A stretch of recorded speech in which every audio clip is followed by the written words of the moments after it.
बिरजू मयाल रामनगर नैनीताल का एक युवा पिछले 24 घंटों से सोशल मीडिया पर छाया हुआ है। उसकी बातें और मांगें अचानक से चर्चा का विषय बन गई हैं। बिरजू ने हाल ही में एक लाइव इंटरव्यू में अपनी बात रखी और बताया कि वह पहाड़ से देहरादून क्यों आया है और उसकी मांगें क्या हैं। उसके बयान ने न केवल स्थानीय लोगों को हिला दिया है बल्कि राजनीतिक हलकों में भी तहलका मचा दिया है। बिरजू मयाल ने मीडिया से बात करते हुए कहा, मेरा जन्म अगर महाराष्ट्र में हुआ होता तो मंत्री प्रेमचंद को इस्तीफा देकर हम महाराष्ट्र से बाहर निकाल देते। मैं बंगाल से होता तो सारे बंगाली भाई आज खड़े हो जाते, अपने समाज को गाली देने वाले को वह सीधे अपने समाज से बाहर का रास्ता दिखाते। मैं पंजाब की बात करूं, मैं हिमाचल की बात करूं, यह उत्तराखंड में क्यों नहीं हो रहा है। उसने आगे कहा कि उत्तराखंड के विधायक और मुख्यमंत्री धार्मिक मुद्दों पर चुप्पी साधे हुए हैं। उसने सवाल उठाया कि कांग्रेस के 19 विधायक क्यों छुपे हुए हैं और मुख्यमंत्री क्यों चुप हैं।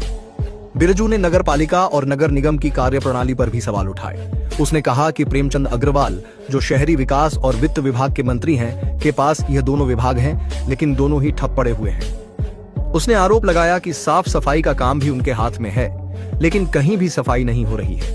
उसने कहा, किसी भी नगर पालिका को आप उठाकर देख लीजिए, पहाड़ से लेकर शहर तक, देहरादून तक कहीं भी कोई सफाई नहीं है।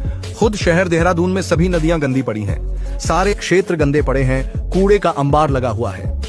क्या कर रहे हैं मंत्री? बिरजू ने आगे कहा कि ऐसे व्यक्ति को मंत्री पद पर बैठाना खतरनाक हो सकता है। उसने कहा, आज वह गाली दे रहा है, कल को वह पहाड़ियों के साथ कुछ गलत भी करेगा। मुझे ऐसा लगता है ऊपर से उनके खुद के काम सही नहीं है।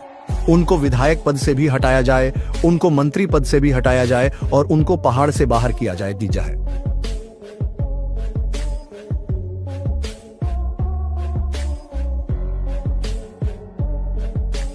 बिरजू मयाल के इन बयानों ने उत्तराखंड की राजनीति में हलचल मचा दी है।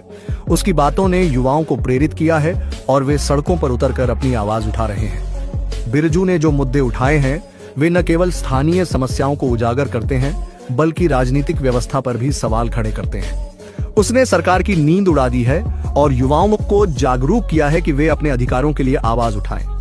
बिरजू मयाल की इस हिम्मत और साहस की सराहना की जा रही है। उसने न केवल स्थानीय मुद्दों को उठाया है बल्कि राजनीतिक व्यवस्था में बदलाव की मांग भी की है। उसकी बातों ने युवाओं को प्रेरित किया है कि वे अपने अधिकारों के लिए आवाज उठाएं और सरकार से जवाबदेही मांगे। बिरजू मयाल की इस लड़ाई ने उत्तराखंड की राजनीति में एक नया मोड़ ला दिया है और युवाओं को एक नई दिशा दिखाई है।